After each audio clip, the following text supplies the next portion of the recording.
folks, it's Patriot Nurse, and in today's segment we're going to discuss pain control in disaster scenarios. This is a question that I get very frequently from a lot of my subscribers and followers, and it typically goes something like this. My mother, my wife, my name your significant person of choice, has been on pain control in the form of narcotic, analgesics, hydrocodone, oxycodone, whatever, for many years following a motor vehicular accident, following a car crash. What are we going to do for her pain in a disaster scenario?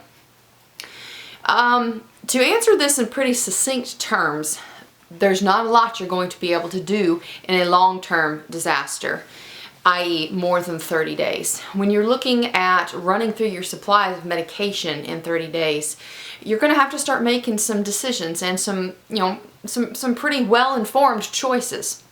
If you are dealing with someone who regularly takes decent dosages of especially opiates, if you stop that person's dosage suddenly, they're going to detox. Having worked in opioid detox areas of nursing, it's not pretty. So let's talk about what practically we can do for our family in this case.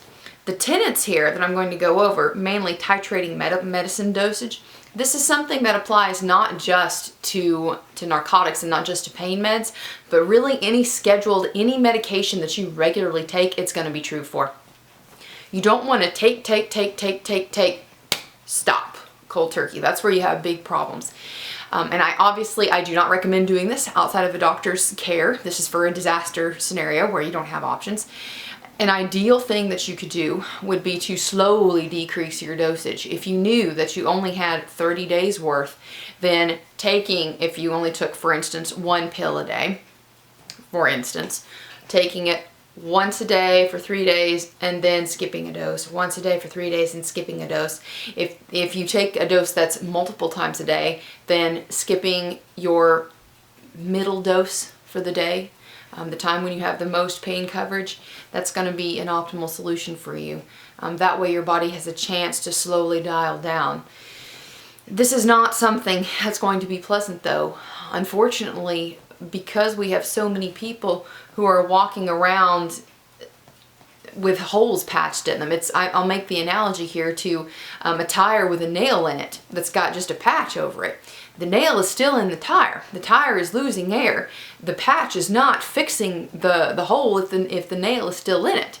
So we have a lot of people that are walking around with degenerative disc issues, with horrible back pain, and up until recently, a lot of these people self-medicated with alcohol or opium, as it was. But for our intents and purposes here, pain control and pain relief is going to be a challenging thing from a medical management standpoint. Now, what can we do for alternative ways of treating pain?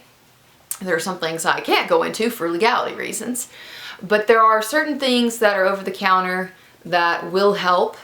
They're not going to replace opioid analgesics.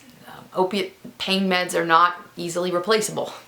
You can take NSAIDs, non-steroidal anti-inflammatories. Those are ibuprofen, naproxen. You can take Tylenol, of course. I'm assuming here that you don't have any allergies or other contraindications here.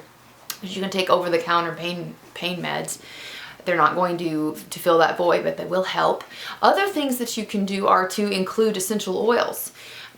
People forget the big nerves here, the olfactory nerves that run and hook straight into your brain, they hook right into the limbic system of the brain. The limbic system of the brain is really kind of like the lizard guts of the brain. Heartbeat, lungs breathe, emotion, feeling, what's going on here.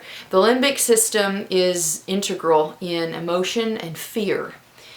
Fear is a huge part of a person's perception of pain.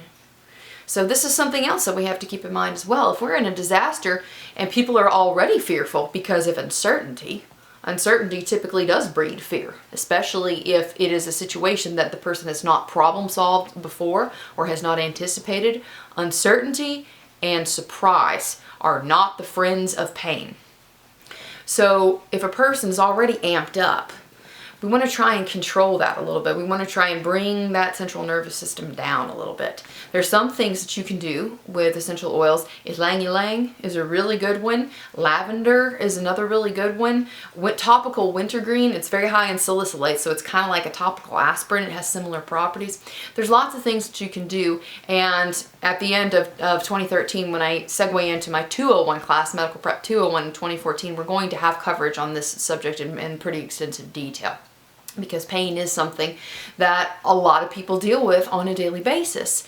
And going without pain coverage, without medicine to cover that pain, that is a very fearful prospect for a lot of people.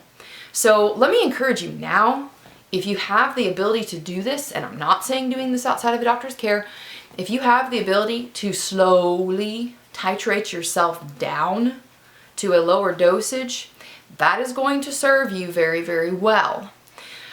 There are many reasons for this. Number one, even if there is no disaster, titrating yourself down onto a lower level of pain management, of medical pain management, that's going to be a lot easier on your liver and your kidneys, number one. So your whole body system is going to thank you for that. The second thing is that if there is a disaster, you have less far to fall, if that makes sense. You're not falling as far because your overall pain control level is lower than it otherwise would be. So it's going to be easier on your body if you do end up having to come down off of that medicine. It's going to be easier on you. I routinely try and recommend for folks that if you can modify your diet, your lifestyle, if you can control your physical needs without a pharmaceutical script, more power to you. That's going to help you no matter what comes along, because that makes you more free. Freedom is not being dependent on someone or something to achieve your daily requirements. Consideration there, folks. So to recap here, titrate down slowly if you're in a disaster. Do not stop cold turkey, especially with an opioid. Second, try and decrease the person's fear, certainly with essential oils and other things there. But one thing before I forget I want to add here too, music, especially harp. There's something about harp music, the way that it resonates with the body, it tends to decrease the stress level, which in turn will decrease that person's agitation and also their nervous system's response.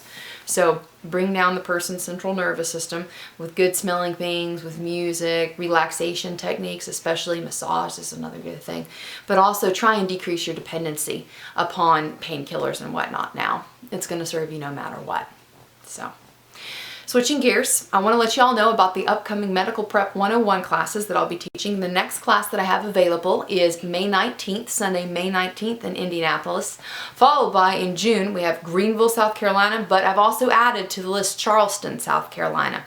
Charleston, South Carolina, then Greenville, then Sacramento, California is at the end of June. In July, I'm going to Kansas City and also to St. Louis. There's a whole slew of classes up on the website. So if I haven't mentioned your city here, then make your way on over to the website, www.thepatriotnurse.com. Check out the course description, look at the classes, sign up today. Also, please subscribe to me if you enjoyed the video. Please subscribe to me and like me on Facebook and follow me on Twitter. There's lots of good ways for us to connect through that. So I hope it was helpful for y'all. And for now, it's Patriot Nurse signing off, and I'll see y'all later.